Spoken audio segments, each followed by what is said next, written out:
Mr. Shoaff told me when I was 25 and first met him, he said, Mr. Rohn, in my personal opinion, financial independence is a worthy goal.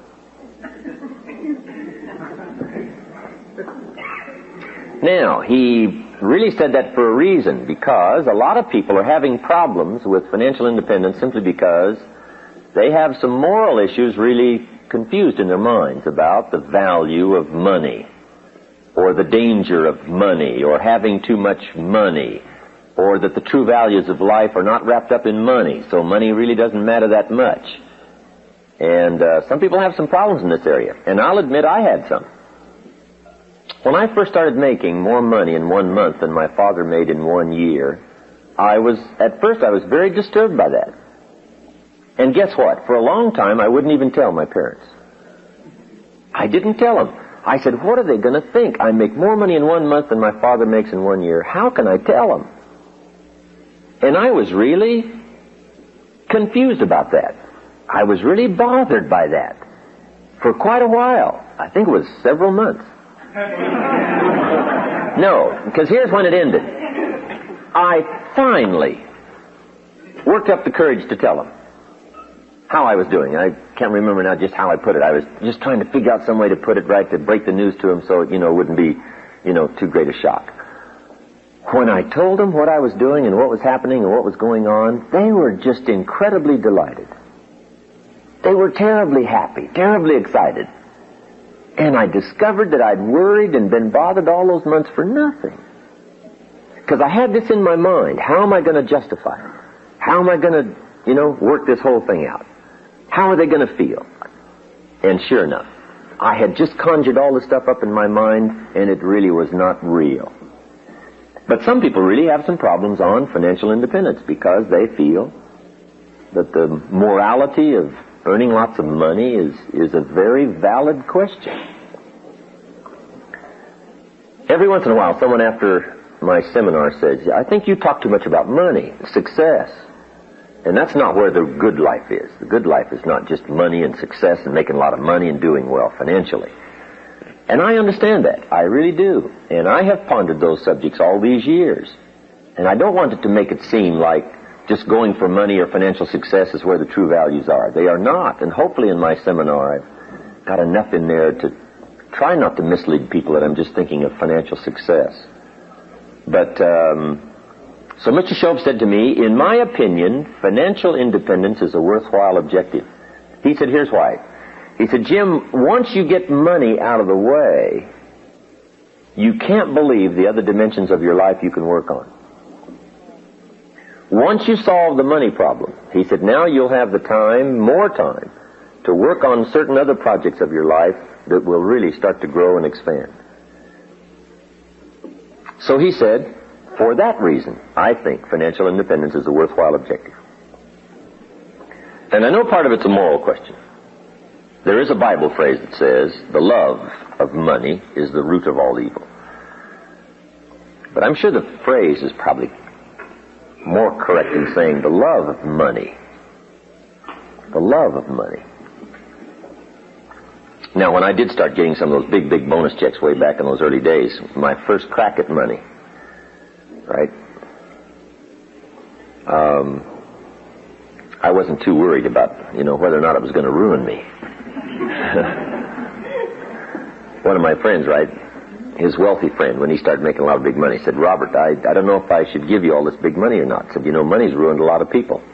And Robert said, just try me one time. I mean, let's just see. So we're all willing to go through it, I'm sure, that first time. But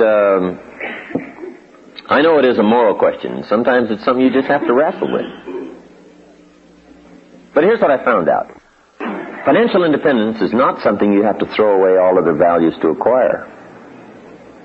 You don't have to throw them all away. Now, you could, and that would be foolish. If there's half a dozen major values and you threw away 5 to go for 1, see, that would be foolish. But in my opinion, you really don't have to. But now in the moral question, for those who press me a little bit about talking too much about money and finance and being successful, I have another question in response, sharpening up my debating skills. And here's my question. If you could do better, should you? That's pretty good on my side of the debate, right? If you could do better, should you? Sometimes people use the moral question as an excuse to be lazy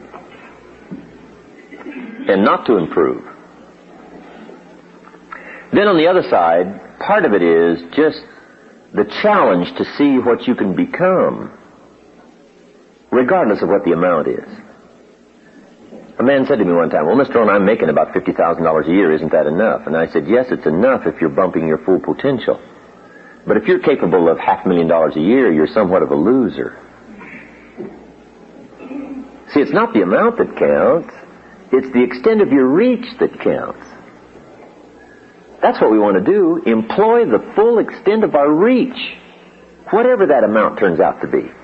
If it's $5,000 a year, wonderful. If you're really extending yourself economically, doing the best you can, and those numbers turn out to be $5,000, wonderful. If it's $50,000, wonderful. If it's $500,000, wonderful. As long as you're extending yourself, your mental, personal capacity to its limit, whatever those amounts are, those are the amounts. Because Mr. Schultz had this simple philosophy.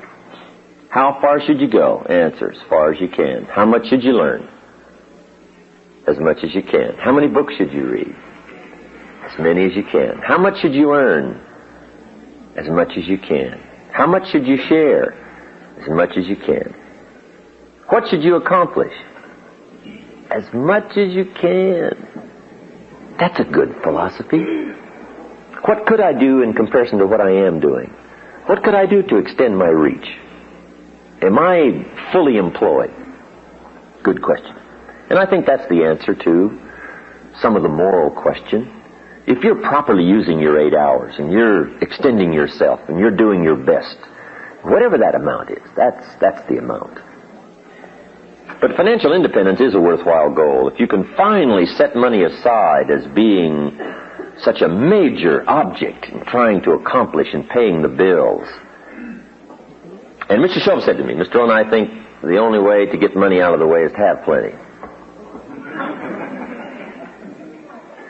So, I went for that. Here's what also I found out. The time you've already set aside for labor is enough time to become wealthy. If you're working 8-10 hours a day, that's about it. You can't put in more than about 8 or 10. But see, if you better utilize that 8 or 10, and you double, triple, quadrupled your income, see, that would be okay. Just better utilization of the time you're already spending laboring, just a better use of it. Now, see, if you start throwing your health away by going for the money and working 20 hours a day, and slighting all your friends, and walking away from your family, see, now you've lost all the other values to go for one, and that would be, in my opinion, shortchanging yourself. But financial independence, let me give you just a few clues on financial independence, because part of it depends on the plan you have. It isn't necessarily how hard you work, or whatever else you sacrifice to go for it. You really don't have to do that. Most of us live long enough, and especially in this country of unique prosperity, we have chances enough to fairly quickly, before too long, solve the money problems of our life. One of the major reasons why most people don't is because they're operating on the wrong plan. And here's the key. It's not so much what you earn as what you do with what you earn. It's not so much what you earn as what you do with what you earn. I think according to the latest figures, the average person in this country now, in a working lifetime, makes $500,000. Average. In a working lifetime. The question is, at the end of the working lifetime, where is it? Now, see, some people have got it, and some people haven't got it. Right? They both earned it, but they both didn't keep it. And part of it is just simply operating on the wrong plan. For financial independence, here's a good book to get, to start giving you some ideas. It's called The Richest Man in Babylon. The Richest Man in Babylon by Clayson, George Clayson. It's good book to start with on financial independence. Neat little story. Give you some great ideas. Here's the theme of the book, The Richest Man in Babylon. Learn to live on 70% of your net income. This is just a suggestion plan. Learn to live on 70% of your net income. Now, net simply means after taxes, because that's the only money you get to see anyway, right? Jesus, master teacher, said, pay Caesar first. And in this country, Caesar takes it before we ever see it, right? So, Caesar gets paid. But those were the instructions. Pay Caesar first. Okay? Give Caesar what belongs to Caesar. In translating this into kids' language, we call it the care and feeding of the goose that lays the golden eggs. Everybody's got to be taught the care and feeding of the goose that lays the golden eggs. You don't tear up the goose and divide it up. Guys, I got me a handful of feathers. Say, oh no. Somebody else says, I got me a wing. Say, oh no, poor goose. Right? We won't have a goose very long. You must care and feed the goose that lays the golden eggs. And you say, well, the goose eats too much. Well, that may be true. Maybe we all pay a little too much in taxes, I'm sure. Right? The president is trying to get through the Congress some way to reduce our taxes so the goose won't eat too much. And every goose has an inclination to eat too much, right? The government spends too much money. The goose is overweight. I understand that. But we're all a little over, right? Everything by longevity tends to get off course. Everything. Everything needs to be corrected. And that's just part of life. The longer something goes, the more tendency it is to eat a little too much, indulge a little too much, try to gather up a little too much power. You know, that's just natural, right? And the government's the same way, right? You hire somebody to be a servant in your house, and now they want to take over. You say, no, I hired you to take out the trash, not to run the house. But sure enough, by longevity, right? People just gather up. You know, more power and whatever. And then it's got to be corrected, put back in place. Everything needs to be corrected. Our diets, our lives, our friendships, marriage, everything tends to get off course. Goes along pretty good and starts to drift. Got to bring it back, starts to drift. Bring it back, starts to drift. That's just part of life. So the goose does overeat. I understand that. And perhaps, you know, we do pay too many taxes. And the government does, you know, spend some of our money a bit recklessly. I understand that. But see, Jesus did say you've got to take care of Caesar. Because part of Caesar's responsibility is to be the goose that lays the golden eggs. We do have to have a society. We do have to have a government, or you have no market. Okay. And among the governments of the world, we do have to protect ourselves. Because somebody's got to pay for the radar. And the Polaris submarines. And the B-52s. And the missiles. Somebody's got to pay. See, I don't mind picking up my share of the radar. You know, and hire somebody to watch it. And make sure they stay over there. You got to do that. So you got to care and feed the goose. Mr. Schultz taught me to be a happy taxpayer. Now that was a whole new thing for me. Be a happy taxpayer, not a reluctant taxpayer. Okay, you got to care and feed the goose. And in this country, of course, you know, for a portion of our incomes, maybe it's a little too much, but pay it happily anyway. You know, maybe they'll straighten it out and it'll come down a little bit. Or whatever. Just pay it gladly. To know that we've got to have the Army and the Navy and the Air Force and the submarines and the battleships. We've got to have a show of strength.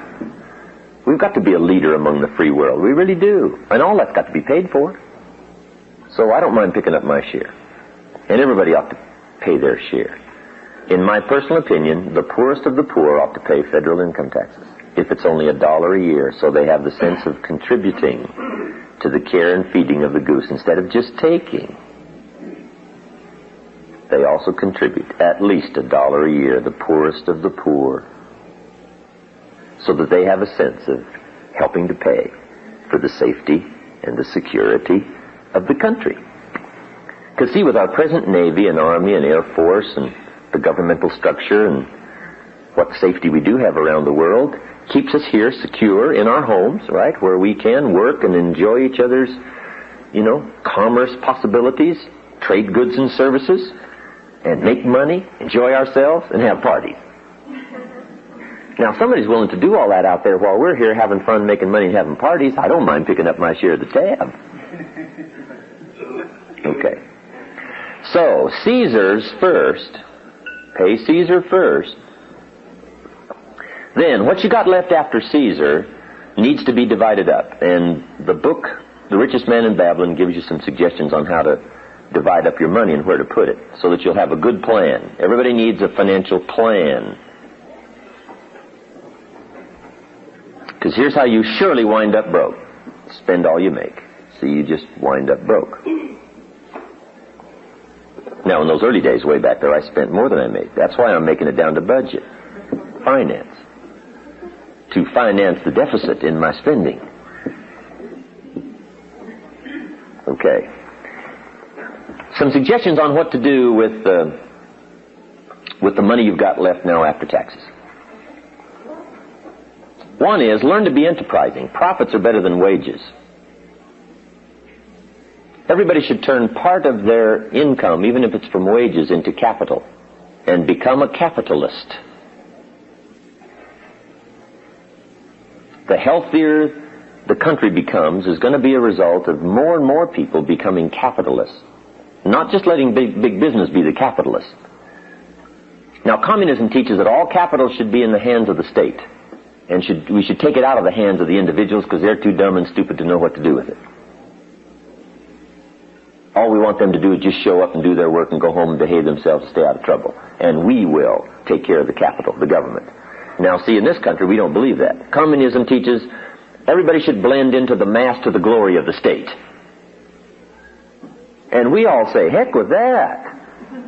The state is the servant. And all glory to the individual. That's what we believe in capitalism. Take the capital and divide it up among all the people. And let the people start a business and start this thing going with commerce and interchange of goods and services. And you will create a dynamic society unprecedented in the history of the world. And we've proven that that's true. But see, communism says, give the state all the capital. And we don't believe that. We believe that everybody ought to be capitalists. Use it in their own way. They'll think of things the state can't think of. And they'll react much quicker than the state will. Right? The state's always 2, 3, 4 years late. Government's always late. And they always spend too much money. Right? Capital ought to be in the hands of the individuals. Now, if you don't use capital and become a capitalist, and you don't, and you don't, and you don't, and everybody doesn't, pretty soon, guess what? Now the capital will all start going toward the state because the society has to survive. Okay, now these are just some of my personal opinions, but I'm entitled to those, right? I don't even claim they're right. I just claim they're my opinions. That way I'm off the hook. But anyway, be a capitalist. Make sure you've turned part of your income into capital. And so you can teach kids how to be enterprising and capitalists from the time they're little. Just little kids. You teach them how to have 2 bicycles. One to ride and one to rent.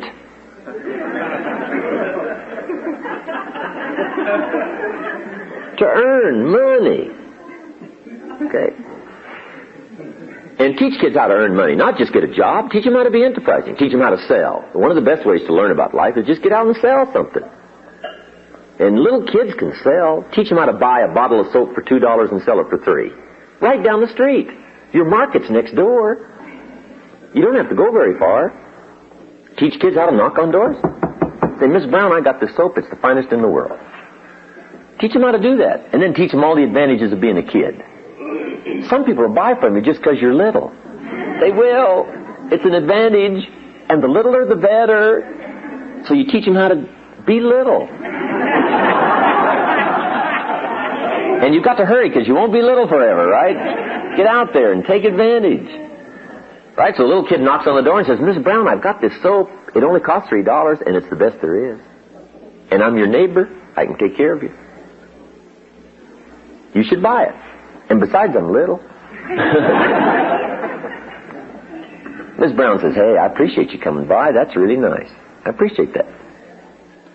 But look, I've already got plenty of soap. Little kid says, well, let me come in and check. Right?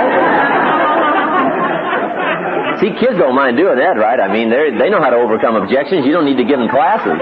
They're incredible. Now, a little kid makes a sale, it's got $3. Now what you got to do is not only teach him how to earn the $3, how to get the $3 by making a sale. Now you got to teach him what to do with the money. Now, it's very simple what to do with $2, right? Set it aside so you can buy another bottle of soap. Kid says, well, that makes sense, otherwise you'd be out of business.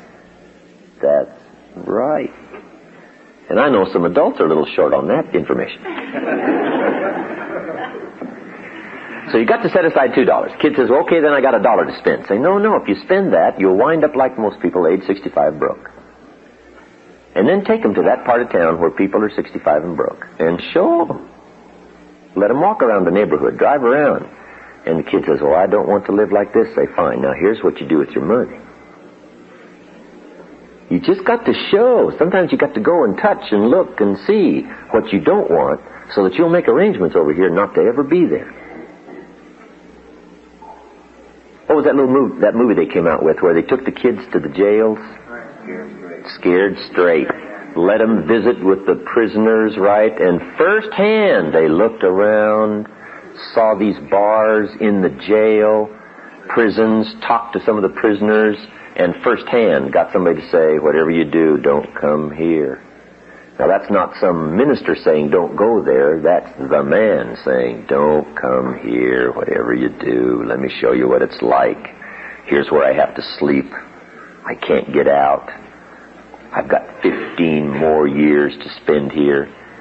Kid's eyes get about this big saying, I don't ever want to wind up here. See, that's good, right? And to teach us all, we've just got to go where it is, where people have had the wrong plan. And that's sad, right? To look back and say, I picked up the wrong plan at age 20. Look where I am. Who talked me into this plan? I bought the wrong plan. So then the kid says, okay, what'll I do with my $1? Say, here's what you do with your $1. 10 cents is for the increase of capital. And everybody ought to have the same plan. 10 cents out of every $1 should be for the increase of capital. Now, see, the kid understands this right away. He says, well, that's true. If you saved up your dimes and could buy 2 bottles of soap instead of 1, you save yourself a trip. That's right. Now, not only do you save yourself a trip, some people will sell you 2 bottles cheaper than 1. You buy 1 bottle for $2. They sell you 2 bottles for $3.80. Kid says, how clever. Then when you sell it, you make more money. That's right. That's why you've got to accumulate your capital, because everybody benefits from it. They get to sell 2 bottles instead of 1 at a time, so it's better for them, and it's better for you, and it's better for everybody. Now you're starting to teach commerce, capitalism, how to earn money, how to be responsible, and mainly what to do with it.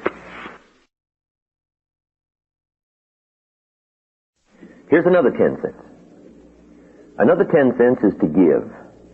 Charity. I really should have put that first. Right after Caesar, Jesus said, pay Caesar first, then pay God.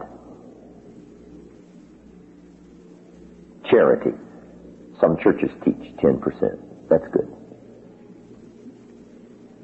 Like, give it to the church and let the church distribute it however. Or distribute it yourself, whatever. But make sure you put back part of what you take out. Charity. Some people are less fortunate. Some people, live tragic lives and they need our help. So 10% set aside to help those that are unfortunate, cannot help themselves. 10 cents for giving. And a good time to learn 10 cents for giving is when you're little. Because see, it's pretty easy to flip a dime out of a $1. What's a little more difficult is to give 100,000 out of 1,000,000. Somebody says, oh, if I had $1 million, I'd give 100,000. I'm not that sure. Right?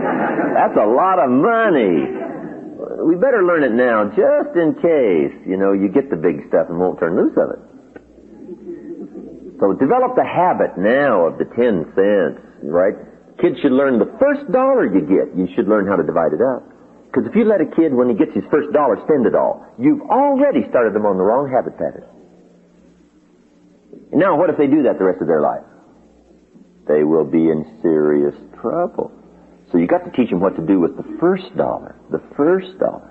Or as quickly as possible, correct what might be wrong. So 10 cents for charity, 10 cents for the increase of capital, and 10 more cents is for investing. Now at first, use that 10 cents, thinking, the richest man in Babylon says, use 10 cents to pay off all your bills, which is good. Now you can start using it for investing, but pay off all your bills first. All the little accumulation of credit cards and all that stuff. There's a Bible phrase that says, the borrower is servant to the lender. And as quickly as possible, you don't want to be a servant anymore. What you want to be is a lender, not a borrower. Get on the other side of the table as soon as you can. The borrower is servant to the lender. Now, once you've got all those little bills paid off, just cleaned up all the little bills, Arnold's linoleum, everything, all that stuff, just clean all that up.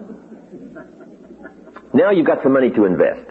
Now here's where you should invest some of your money, in financial institutions, so that it provides a larger capital pool for successful people to borrow and start big businesses that you at first can't start. Build big factories and employ lots of people. There needs to be a collection of capital so that people can borrow it. And guess what they will do when they borrow your money? Pay you for the use of it. So you teach kids how to put their money in savings accounts, financial institutions. In Australia not long ago, a man said to me, I'm recommending everybody put their money in gold, take it out of all the banks. I said, then you'll bankrupt the country. You can't do something and teach it to everybody else that's going to bankrupt the country. You can't be totally self-protective. You must care and feed the goose that lays the golden eggs.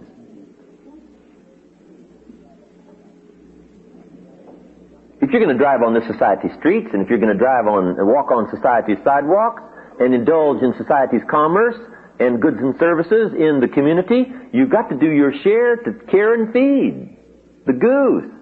You can't grab yours and put it in gold and hide it and put it in the ground, because if everybody did that, we would have no society. So you can't teach something that if everybody did would wreck the whole thing. He said, well, I never thought about that. I said, that's obvious. Right? Now you must think, you must ponder. What's going to help all of society? Somebody says, well, I'm going to grab everything I got, barricade myself, go off to a cave in the mountains and wait with a gun. Well, if everybody did that, right, then the world would be over. And God would have to start all over again. Which he's done on occasion. But most people didn't enjoy the process.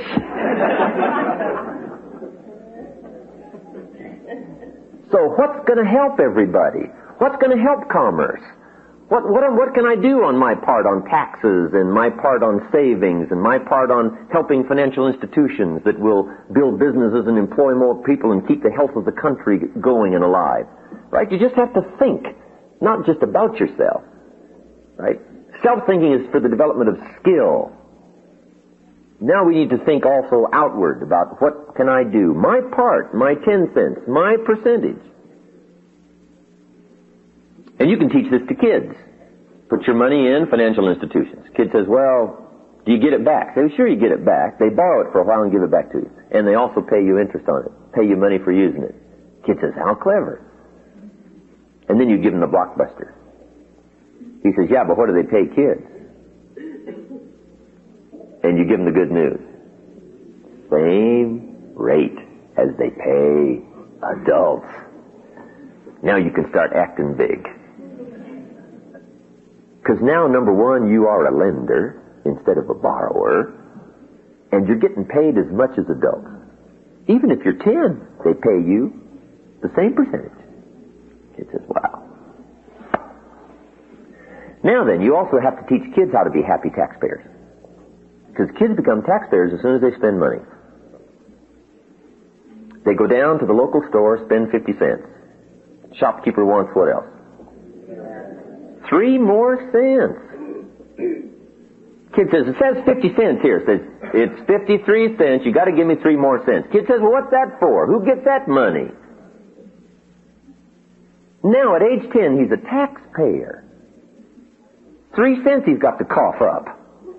Out of his hard-earned money. He earned it. It's his.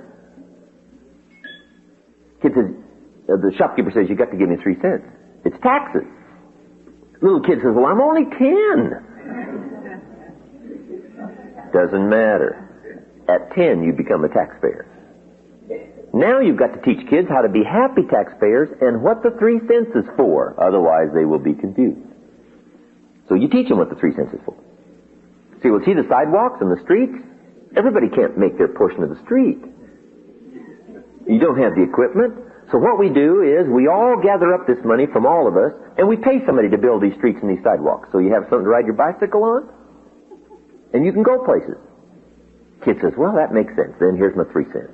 I'll make my contribution. It's part of the care and feeding of the goose that lays the golden eggs.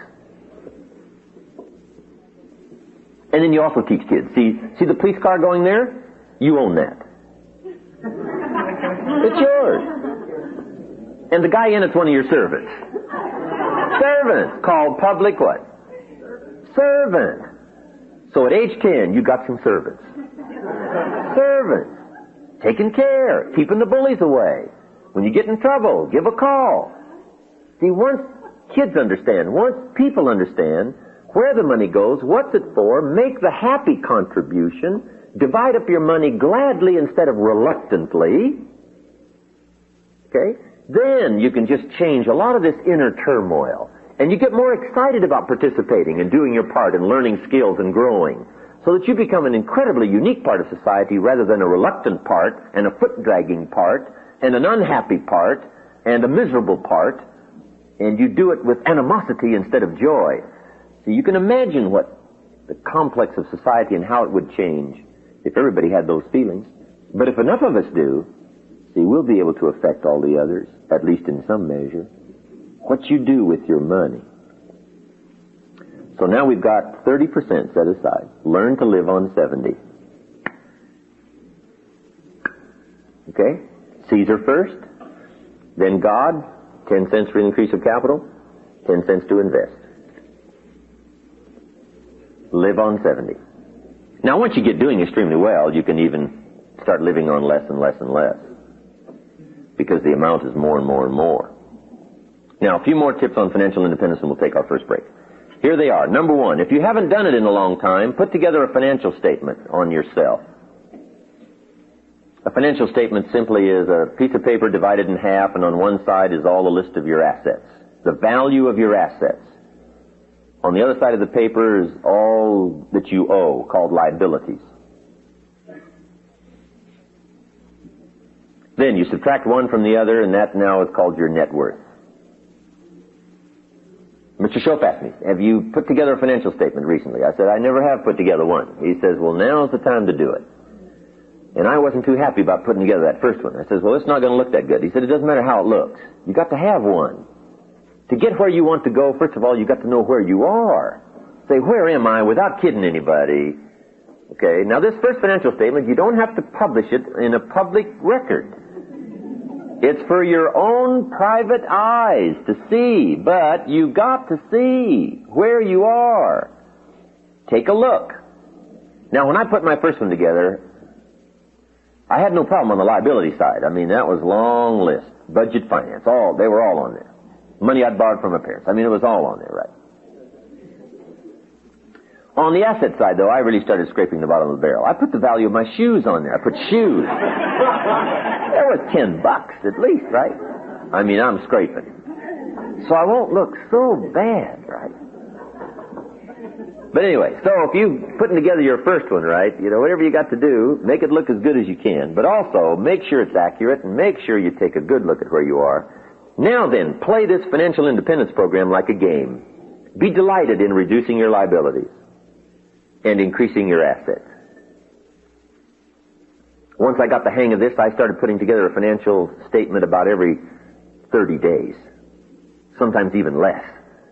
If I knew the picture had changed quite a bit, I'd draw me up a new financial statement so I could put away the old one. Here's my new one. You just play it like a game. And then learn to be excited about reducing your liabilities. Shoaff taught me how to pay my bills with enthusiasm. Now, see, that was a whole new thing for me. He said, the next time you pay $100 on an account, put a little note in there and say, with great excitement, I send you this $100. He says, you won't believe what it'll do on the other end, right? When they get that note. But he says, most important of all, you won't believe what it'll do on your end. Now starting to part with your money with excitement, with enthusiasm. He started changing my whole opinion about money and about paying my bills and about capital and learning to live within restricted limits. He got me excited about it. And see, a big part of what you do with your plan is going to be your attitude about it. So develop a whole new attitude about your money. Remember, it's not the amounts that count. It's the attitude and the plan. He got me to open up my first savings account. And he said, go down there with excitement and open it up. I'd never had a savings account. So I told him, I said, well, I don't have any money to open up a savings account. He said, have you got $10? I said, well, yeah, I got $10. He said, then go get it open. It's not the amount, it's the plan. So I marched down to the bank and opened up my first savings account. Now that took a little bit. I'm a grown man. And I said to the lady, they waited on me there at the bank. I said, I want to open up a savings account. She said, fine, what's your name? I said, Mr. Rohn. She said, Mr. Rohn, just fill this out. I said, okay. So I filled it out. I said, there it is. She looked it over and she said, that's fine. She said, how are we going to get this started? I said, put 10 in. She said, 10 what? I said, $10. $10.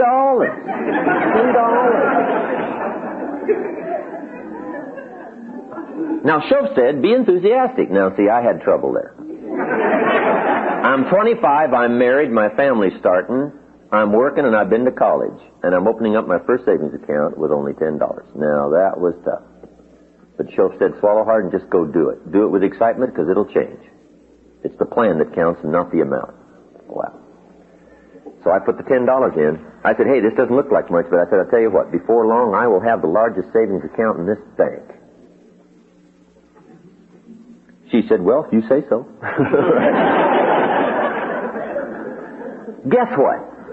Within less than 2 years, I had the largest savings account in that bank. In less than 2 years. Shoaff was right. It wasn't the amount. It was the attitude. It was my new plan.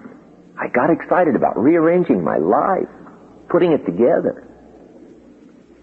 Here's a couple more. Keep strict accounts. Have you ever heard the old expression, I don't know where it all goes? Let me give you probably one of the most important phrases of the whole weekend. You've got to know where it all goes. You just got to know. The Rockefeller boys said their father, grandfather, made them keep track of every penny they got and where it went. It's called habit. You just gotta know where it's going, what's happening, get a handle on it. It's part of how you become financially independent. Because I found out, even early in the game when I was making some pretty good money, I found out you could make $5,000 a month and go broke. Somebody says, how could you go broke making $5,000 a month? It's easy. Spend $6,000. And 9 months from Thursday, it's over, right? If your outgo exceeds your income, your upkeep becomes your downfall. You gotta know where it goes. So keep strict accounts. Now then, when you can start investing, start a little business on the side, do a little buying and selling. See, some of the people just got incredibly wealthy in this part of the country, right, in real estate in the last 12, 15 years. Unbelievable. Be on the lookout for buying. Now, collectively, for us, in doing business, we have somebody who specializes in looking for investments. But until you can afford that kind of luxury where people can look and find places, to put your money to get best advantage of making it useful as well as making money, you've just got to be sharp enough on your own to do some buying, do some selling. Now, so you can even teach kids how to make proper investments. What if kids bought light bulbs 3 years ago and just put them aside, put them away, went down to the Safeway and bought them, and brought them home, put them under the bed, put them in the closet 3 years ago? What are they worth today? 2 or 3 times as much as they were 3 years ago.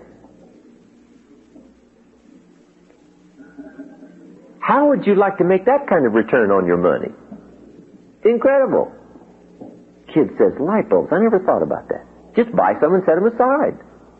Buy 1, buy 10, buy a dozen, buy 100.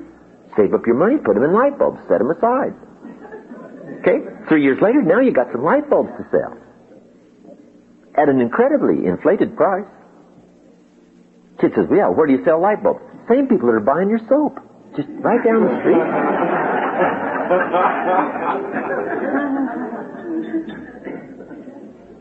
Financial independence. Put your plan together and get your family excited about it. Get the kids excited about it. Husband excited. Get the wife excited. This is something that if everybody works on, if everybody has a financial statement, if everybody's knowing where it's going, and everybody has a celebration every once in a while when the assets are going up and the liabilities are coming down and the net worth is changing, make it a source of celebration. Right? We're among an incredible group in comparing financial statements. I think the major guy in our group's worth about $50 million. So, he becomes an incredible incentive for the rest of us. It's nice to have somebody around, right, that's carrying that kind of heavy, right? It gives you something to shoot for. You're looking and say, yeah, I'm looking pretty good. And then you see somebody else's financial statement and you say, well, I got a little ways to go. But anyway, play it like a game, get excited about it, develop the skills and how to earn money, thinking of enterprises, investments, developing more skills so you can earn more money, but then have an incredibly excellent plan on what to do with your money. And sure enough, very quickly, the first year, the second year, the third year, you can't believe the changes that'll start to be made. And the major change, of course, is in your own self-confidence, and that's where riches come from, self-confidence.